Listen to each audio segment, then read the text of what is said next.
Hi friends, ఈరోజు మరొక interesting న్యూస్తో మీ ముందుకు రావడం జరిగింది. ఏదైతే ఇప్పుడు జరుగుతున్న పార్లమెంట్ సమావేశాల్లో ఇప్పుడు పార్లమెంట్ సమావేశాలు జరుగుతున్న మనకందరికీ తెలిసిందే. దాంట్లో ఎయిత్ పే కమిషన్ గురించి ఎవరైనా ఎంపీ కానీ అలాగే కేంద్ర ప్రభుత్వం కానీ ఇనిషియేటివ్గా తీసుకుని ఎయిత్ పే కమిషన్ గురించి అసలు ఒక స్టేట్మెంట్ అనేది ఇస్తుందా లేకపోతే ఇచ్చిందా అని ఈ పార్లమెంట్ సమావేశాల గురించి తెలుసుకుంటే మనం అసలు ఈ పార్లమెంట్ సమావేశాల్లో ఏదైతే ఒక రాజ్యసభ ఎంపీ జావేద్ అలీ ఖాన్ గారు ఎయిత్ పే కమిషన్ గురించి కేంద్ర ప్రభుత్వానికైతే కొన్ని ప్రశ్నలు వేయడం జరిగింది. ఆ ప్రశ్నలు ఏంటంటే అసలు ఆ ప్రశ్నలు ఏంటి, సమాధానాలు ఏంటి అనేది మనం ఈ వీడియోలో తెలుసుకుందాం. ఖచ్చితంగా మీకు నా వీడియోలు నచ్చితే ఖచ్చితంగా లైక్ చేయండి, షేర్ చేయండి, సబ్స్క్రైబ్ చేయండి. ఏదైతే జావేద్ అలీ ఖాన్ గారు కేంద్ర ప్రభుత్వానికైతే దాదాపు 3 నుంచి 4 ప్రశ్నలు అయితే ఆయన సంధించడం జరిగింది.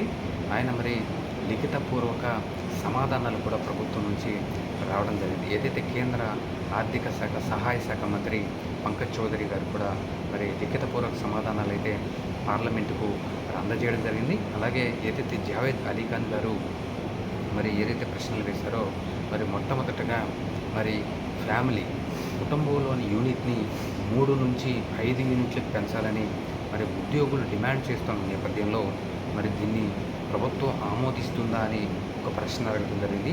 దీనికి సమాధానంగా ఏదైతే 2025 నవంబర్ 3వ తారీఖున ఎయిత్ పే కమిషన్ ఏర్పడిందో ఈ ఎయిత్ పే కమిషన్కు 18 నెలల సమయం ఇవ్వబడిందని, ఏదైతే ఎయిత్ పే కమిషన్ అనేది అది ఒక నిర్ణయానికి తరువాత నివేదికను సమర్పించిన తర్వాత దానిపై నిర్ణయం తీసుకోబడుతుందని ఆయన పంకజ్ చౌదరి గారికి తెలియజరిగింది.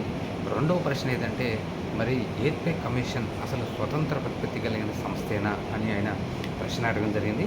ఎయిత్ పే కమిషన్ అనేది స్వతంత్ర ప్రతిపత్తి కలిగిన సంస్థని, దానికి ఫ్రీ హ్యాండ్ కూడా ఇచ్చామని, త్వరలోనే ప్రభుత్వానికి ఒక నివేదికను 2027 మేలోపు నివేదిక మాకు జమ చేస్తుందని, ఒకవేళ దాని మీద నివేదిక మాకు సమర్పించిన తర్వాత దాని మీద ప్రభుత్వం దాని మీద చర్చించి నిర్ణయం తీసుకోవాల్సిన అవసరం ఉందని, ఎయిత్ పే కమిషన్ అనేది స్వతంత్ర సంస్థ అని, వాటిలో ఎవరు జోక్యం చేసుకునే విధంగా ఆ సంస్థను మేము తయారు చేయలేదని, దానికి ఫ్రీ హ్యాండ్ ఇచ్చామని ఆయన సంతకం ఏదైతే సమాధానం అయితే రాతపూర్వకంగా ఇవ్వడం జరిగింది. ఈయన అడిగిన మూడో ప్రశ్న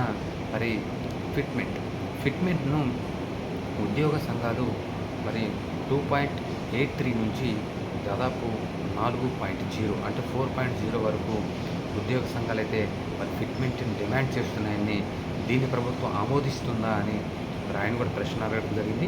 ఏదైతే ఆయన రాతపూర్వక సమాధానాలు చెప్తూ ఏదైతే 18 నెలల సమయం ఇవ్వబడిందే ఎయిత్ పే కమిషన్కు, ఈ 18 నెలల సమయం నివేదిక సమర్పించిన తర్వాతే వాటికి నిర్ణయం తీసుకోగలవని, రాబోయే రోజుల్లో ఎయిత్ పే కమిషన్ అనేది ఎటువంటి నివేదికను సమర్పిస్తుందో మాకు తెలియదు కాబట్టి ఏదైతే 18 నెలల తర్వాత నివేదిక సమర్పించిన దాన్ని బట్టి చర్చించి నిర్ణయం తీసుకుంటామని ఆయన చెప్పడం జరిగింది. ఏదేమైనా సరే ఉద్యోగులకు అలాగే పెన్షనర్లకు నష్టం కలగకుండా ఖచ్చితంగా మా ప్రభుత్వం నిర్ణయాలు తీసుకోబోతుందని ఆయనైతే చెప్పడం జరిగింది. ఆయన అనుబంధ ప్రశ్నలు వేయడానికి జావేద్ అలీ గారు రాజ్యసభలో లేచినప్పుడు ఆయనకైతే ఆయన ఏదైతే చైర్మన్ గారు ఉన్నారో, ఎవరైతే చైర్లో ఆ టైంలో కూర్చున్నారో ఆయనకైతే పర్మిషన్ ఇవ్వడం జరగలేదు.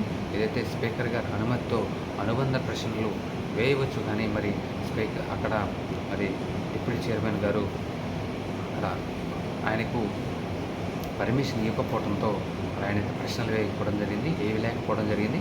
మొత్తానికి ఎయిత్ పే కమిషన్ గురించి కేంద్ర ప్రభుత్వం ఇంకా వేచి చూసే ధోరణిలోనే ఉన్నట్లు మనకు కనబడుతుంది. ఏది ఏమైనా సరే ఎయిత్ పే కమిషన్ అనేది ఖచ్చితంగా ఈ పార్లమెంట్ సమావేశంలో ఒక స్పష్టమైన స్టేట్మెంట్ ఇవ్వాలని కూడా ఆయన జావేద్ అలీ గారు అయితే కోరడం జరిగింది.